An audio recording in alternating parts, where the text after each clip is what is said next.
Hey everyone, it's Lexie. So in today's video, I'll be sharing you some of my teenage book recommendations. So mostly I tend to read kind of adult fiction, and I do read some YA here or there, but I definitely say my kind of channel is more focused on adult books.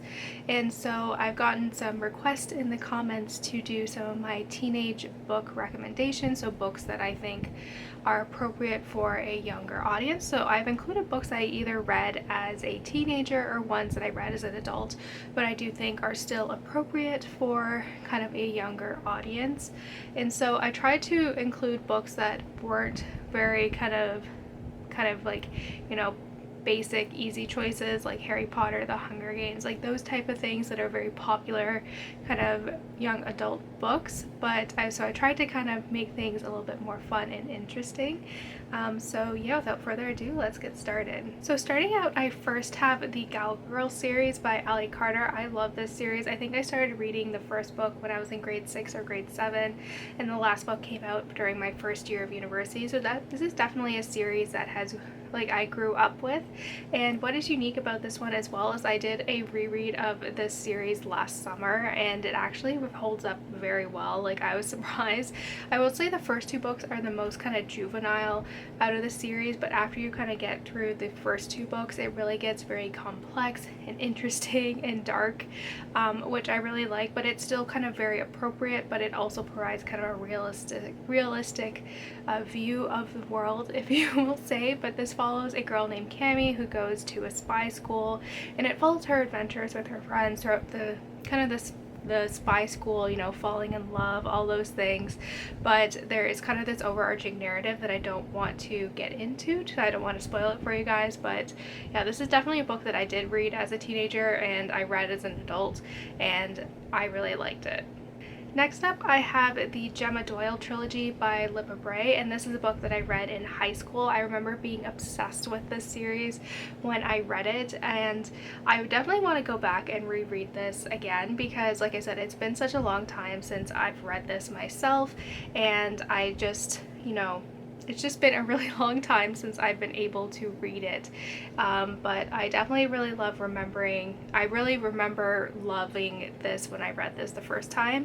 And so it follows a girl named Gemma who is her mother ends up dying tragically in front of her, and so she gets sent to this Victorian boarding school in London. And while she's there, there's kind of these weird things taking place, and she finds out that she has some paranormal, this thing is falling apart, but it has some paranormal, she kind of finds out that she has some paranormal type gift, and it kind of goes off from there. This is kind of like a Harry Potter for girls, basically, is how I like to see it, where it's mostly a female protagonist goes to a kind of British boarding school and all that stuff. But like I said, I remember really liking this when I read it the first time, and the third book is just really massive and huge.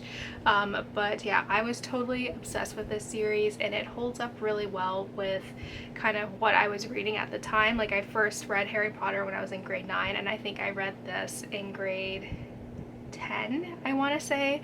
So I definitely was obsessed with this series, and I'm surprised more people don't talk about it because they talk about the Diviners series, but no one ever talks about this one. So this is one that I read as an adult, but I think it is a YA book, but I think it's a book that a lot of teenagers will enjoy. And it is the codename Verity Duology, or I guess series now, by Elizabeth Wein. And if you are kind of into historical fiction, then I think this is the perfect book for a teenager to enjoy, especially.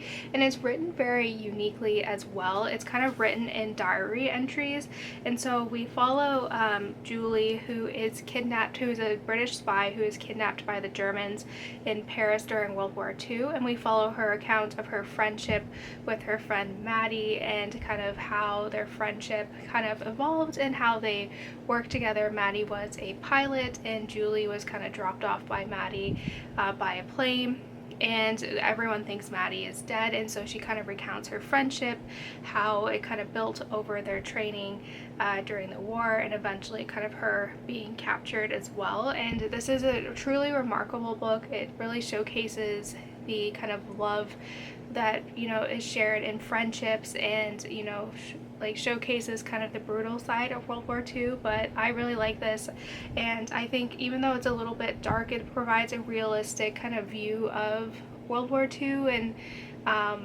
all that stuff. So it is a little bit hard to read, but I think it is a really important book to read, and it is done in a way that is kind of makes it easy for a teenager to enjoy. And these next two books were also ones that I read as an adult, but they are kind of geared towards a younger kind of teenager audience. And the first one is the Remnant Chronicles by Mary E. Pearson. I think this is probably one of my favorite YA fantasy series of all time. And I love this series so much. I've read it with a book club with my friend. Like, that's how much I loved it. Like, I reread it for the book club, and that's how much I love it. And I definitely have been thinking, man, I really want to reread these in the future. But basically it follows a girl named Leah who is a princess, and she ends up running away on her wedding day because she doesn't want to marry a man she doesn't know.